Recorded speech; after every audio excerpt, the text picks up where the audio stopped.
প্রধানমন্ত্রী যেখানে যেতে পারে আমাদের কিছু বলার নেই। এখন দিদি আর মোদীর মধ্যে আগামী নির্বাচনের আগে এই লড়াইটা নিজেরা তৈরি করছে।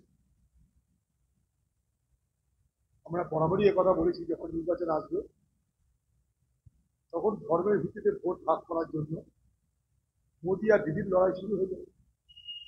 তাই এই বিচারটা দিচ্ছে। যখন আমরা সর্বদলীয় মিটিং শুধু নয়, পার্লামেন্ট বিশেষ অধিবেশন থাকার দাবি করেছিলাম, এই তৃণমূল বিরোধিতা করছে। একবার বললো যে না, আমাদের কোনো সংসদ চলে না, তারপর থেকে ম্যানেজ করে চলাই ভালো, আর আরেকটা প্রভাবকে পাঠিয়ে দিচ্ছে। এখানটাই উভয়ের লাভ। মোদী এলে দিদির লাভ, দিদি কিছু বললে মোদীর লাভ। এই মিউচুয়াল গেম আমরা দেখতে দেখতে অভ্যস্ত হয়ে গেছি। আর দিদি দ্বিচারিতায় বিশ্বাস করে। এই বিজেপি পার্টির সঙ্গে নির্বাচনী জোট বেঁধে এই বাংলায় ক্ষমতায় আসতে চেয়েছে, সবাই জানে। নরেন্দ্র মোদী যখন গোধরা কাণ্ডের পর গুজরাটের মুখ্যমন্ত্রী হলেন, তখন বিজেপি সরকারের মন্ত্রীটাকে তার দিতে হয়নি, এবং মোদীজিকে তার মুখ্যমন্ত্রীর জন্য ফুল পাঠাতে তার কিছু মনে হয়। তখন মোদীজি ছিলেন দিদির আদর্শ।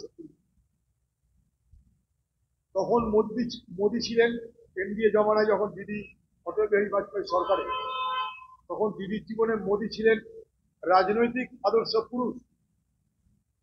আজকে একে অপরের স্বার্থে এই কথা কাটাকাটি, কে বললো কি, কে বললো কি চলবে। উল্টো দিকে কংগ্রেসের সঙ্গে লড়াইটা কিন্তু বারবার বলছি, আজও বলছি, সংঘাতটা কংগ্রেসের সঙ্গে আদর্শ করবে। এই লড়াই কোনো সীমা পরিষেবা, যেদিন থেকে আরএসএসের জন্ম, সেই দেখ কংগ্রেসের সঙ্গে বিজেপির বিরোধ। তার কারণ আদর্শ। আজও সেই বিরোধ অব্যাহত। আর দিদির বিরোধটা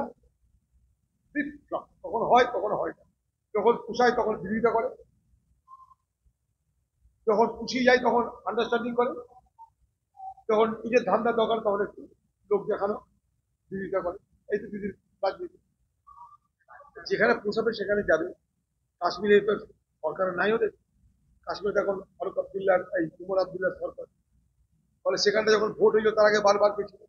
এখন সেখানে ভোটও নেই, সেখানে সরকারও তার দখল করার কোনো গল্প নেই। ফলে কাশ্মীরে যাওয়ার কোনো প্রয়োজন নেই।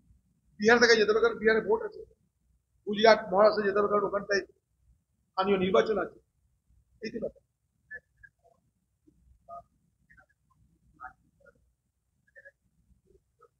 করছে তো, প্রথম দিন থেকে করছে। মানে কৃতিত্বটা যেন ভারতবর্ষের সেনাবাহিনীর নয়, কৃতিত্বটা নরেন্দ্র মোদী এবং বিজেপি। এই প্রচেষ্টা চলছে প্রথম দিন থেকে। আপনাদের বহু সংবাদ মাধ্যম তাতে জড়িত। আপনাদের সাথে সংবাদ মাধ্যম বুঝিয়েছে যে নরেন্দ্র মোদী শুধুমাত্র একজন রাজনৈতিক নেতা নন, তিনি সামরিক বাহিনীর কর্তা। তার ড্রেস দেখলে বুঝবেন, তার কথা শুনলে বুঝবেন, তার যেখানে সভা করছে সবার স্থান দেখলে বুঝবেন তিনি রাজনৈতিক নেতা নন। এখন তিনি এখন ভারতবর্ষের সেনাবাহিনীর প্রধানের ভূমিকা পালন করছেন। অথচ এত বড় যারা ঘটনা ঘটল, সাফল্য এনে দিলেও সেই সেনাবাহিনীর লোকেদের তার মধ্যে দেখা যায়।